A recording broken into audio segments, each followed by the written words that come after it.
Assalamualaikum warahmatullahi wabarakatuh. Perkenalkan, nama saya Nisa Priyanda dengan NIM 2010301047. Jadi di sini saya akan menjelaskan tentang sistem urinaria. Jadi sistem urinaria itu di mana terjadinya proses penyaringan darah sehingga darah bebas dari zat-zat yang tidak dipergunakan oleh tubuh dan menyerap zat-zat yang masih dipergunakan oleh tubuh. Jadi yang pertama itu ada ginjal. Ginjal itu terdapat pada dinding posterior abdomen, terutama di daerah lumbal, sebelah kanan dan sebelah kiri tulang belakang. Struktur utama ginjal itu ada 3. Yang pertama ada korteks atau struktur ginjal bagian luar. Yang kedua ada medula atau struktur ginjal bagian dalam. Dan yang terakhir itu adalah ada pelvis venal, yaitu struktur rongga ginjal. Kemudian fungsi ginjal, yang pertama itu menyaring zat dari metabolisme dari dalam tubuh, kemudian mempertahankan keseimbangan cairan tubuh, menjaga tekanan osmosis dengan cara mengatur keseimbangan garam dalam tubuh, kemudian mempertahankan keseimbangan kadar asam dan basa dari cairan tubuh, kemudian menghancurkan sisa metabolisme seperti urea, kreatinin, dan amonia, dan yang terakhir itu untuk mengaktifkan vitamin D untuk memelihara kadar kalsium darah. Kemudian yang kedua ada ureter, merupakan saluran fibromuskuler yang mengeluarkan urin ginjal ke kantung kemih. Terdiri dari 2 saluran pipa masing-masing bersambungan dari ginjal ke kantung kemih. Lapisan dinding ureter terdiri dari dinding luar jaring ikat, lapisan tengah, lapisan otot polos. Kemudian yang ketiga ada kantung kemih, terletak di belakang simfisis di dalam rongga panggul. Pada wanita, kantung kemih terletak di antara simfisis pubis, uterus, dan vagina.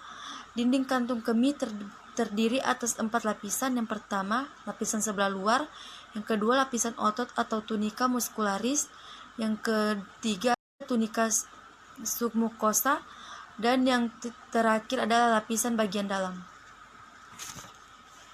Kemudian yang keempat ada uretra, saluran membranosa yang berpangkal pada kandung kemih yang berfungsi mengeluarkan urin keluar tubuh. Lubang tempat keluar urin disebut meabus uretra. Terdiri dari serabut otot. Uretra pada pria terdiri dari uretra prostatica, uretra membranosa, dan uretra cavernosa. Kemudian lapisan uretra pada pria terdiri dari lapisan mukosa dan lapisan submukosa. Panjang 17 sampai 22,25 cm. Uretra pada wanita terdiri dari tunika muscularis, lapisan spongiosa, dan lapisan sebelah dalam. Kemudian mekanisme. Filtrasi darah masuk dari arteriora adferens, kemudian menekan darah yang ada di glomerus sehingga cairan keluar ke kapsula Bowman. Yang masuk adalah air dan zat kecil dari dalam darah. Cairan itu disebut dengan urin primer. Kemudian reabsorpsi. Filtrate masuk ke dalam bagian tubulus contractus proximal, kemudian penyaringan atau penyerapan zat-zat penting dalam tubuh. Setelah itu, lengkung Henle menurun menyerap H2O, selanjutnya lengkung Henle naik. Kemudian argumentasi.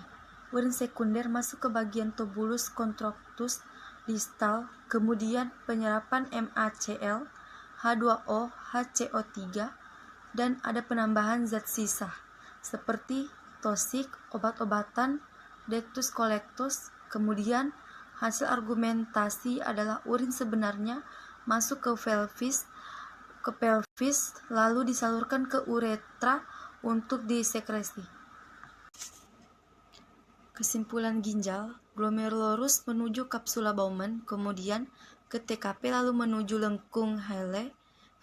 Setelah itu masuk ke TKD, kemudian dilanjutkan ke bagian actus collectus, kemudian ke bagian pelvis vena, rongga ginjal, kemudian ke ureter lalu disalurkan ke kandung kemih, kemudian ke uretra untuk disekskresi.